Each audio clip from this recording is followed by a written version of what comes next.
structure in the world changed. Whereas before you had monarchs ruling, now you have democracies. And democracies are going to rule everywhere. And that sounds very good. And we will see exactly what is behind all of these things later. So, Louis the 16th, well, he lost his head, literally. And his head was held up before a cheering crowd as he went to the guillotine. And his wife, Marie Antoinette, did they have mercy on her? No. Her head was put on a stake and held up to a cheering crowd. And then they took a prostitute, excuse the picture, but this is what they actually did, with open breasts, and they called her Liberty. They made her a goddess, liberty leading. Now we read again what happened here in the book Great Controversy, tells it to us quite beautifully. When the goddess was brought into the convention, the orator took her by the hand. Turning to the assembly, he said, "Mortals, cease to tremble before the powerless thunders of a god, whom your fears have created." Wow, this is a public assembly. "Henceforth acknowledge no divinity but reason." Can you imagine that? "I offer you its noblest and purest image. If you must have idols, sacrifice only to such as this. Fall before the august Senate of freedom, veil of reason." So here was a power that had taken away the word of God and replaced it with a goddess of reason. But fortunately, Jesus told us ahead of time that it would happen. And this means that this goddess of reason takes the place of Jesus Christ only in appearance. The goddess, after being embraced by the president, was mounted on a magnificent car and conducted amidst an immense crowd to the Cathedral of Notre Dame. So it was made official to take the place of the deity. Then she was elevated on the high altar and received the adoration of all present. So the government adored this lady. This is how it was done. She was taken through the streets. She was put onto a cart. She had a sun symbol, and it said, "Goddess of Reason," over there. And she was enthroned in Notre Dame. And that which they believed Christianity had stood for was swept away by the legislature. And the Old Testament and the New Testaments were burnt, and all religious books were burnt on a funeral pyre, and a new law replaced God's law. Can we replace God's law? I don't think so. That scroll that flies through heaven, the Word of God, condemns us of right and of wrong, measures us according to its standard, irrespective of whether another institute raises up another standard, right or wrong. Yes? And so, tonight we will see how this battle continued, how one standard was laid aside, and how mankind adopted another standard.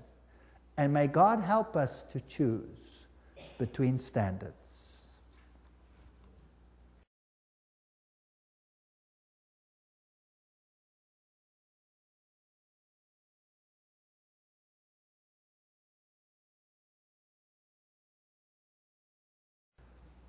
We continue the story.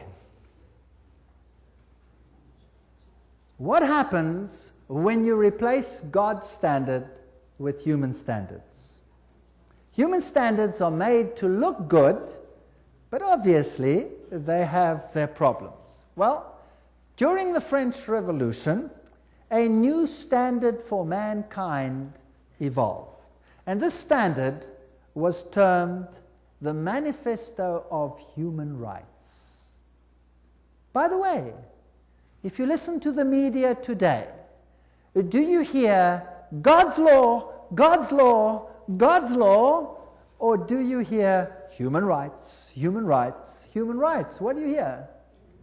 You hear human rights.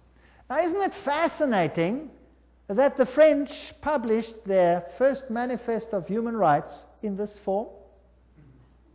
Isn't that fascinating? As 2 tablets of stone. What does that actually represent? The law of God. Here was man putting down another law. This is fascinating stuff. Oh, there's so much symbolism in this. It's way too big to deal with this tiny slide. I will put it up in another lecture in all its glorious detail and show you the symbolism behind it. I'll just mention just one. This here, a bundle of rods. A bundle of rods. This one over there, a serpent with its tail in its mouth. That one over there, the all-seeing eye in a triangle. Interesting symbolism. This one's fascinating. A bundle of rods, what does that mean? Those were fasciae. Fasciae. You see, the Roman proconsul, he took a bundle of rods, fasciae, and he took them upon the mount, and if he was accepted as the leader of all, he put a wreath around it. And he was all-powerful and in command, all control through the power of one man. It's called fascism. Fasciae, fascism. If you think of Adolf Hitler, fascism. If you think of Mussolini, all power in one man. He was called the Führer. Is that right? Okay? And that is the system of control. Now, human rights, what has that got to do with fascism? Isn't that kind of interesting? I would say it's kind of interesting, but we'll leave it for another lecture. The first Charter of Rights to nations was actually declared by Cyrus the Great. In the Persian culture, there was this great fundamental principle: good thoughts, good words, good deeds. Cyrus the Great. Good thoughts, good words, good deeds. And his manifest went like this: when my soldiers in great numbers peacefully entered Babylon, I did not allow anyone to terrorize the people. I kept in view the needs of people in all its sanctuaries to promote their well-being, freed all the slaves. Isn't it interesting that Napoleon freed all the slavery and he ended religious suppression and all these things? I put an end to their misfortune and slavery. That was quite a good manifest. And I mean, human rights look pretty good. We read on in the Great Controversy, century after century, the blood of saints had been shed. She talks about the Valdenzers, the Albigensers, and she talks about the Protestants who were slaughtered, and much of it by the power of France. This is the Inquisition and the tools of the Inquisition, the axe that chopped off the head, then instruments of terrible torture, and they were mainly tortured for heresy. Now, what's the definition of heresy? Let's look in article Heresy, page 440. Greek heresis, choice. Deciding for oneself what one shall believe and practice. That's heresy. So deciding for yourself was, in this time period of 1,260 days, was an act of heresy, was a sin punishable by death. That's pretty sad, isn't it? So taking away the conscience of man, setting up a power. Now, here we're going to have some very interesting things happening. These were some of the instruments they used. These were, for example, tongs that opened up and you put hot coals in them, and then you sort of modified the person who you were interrogating with these hot coals.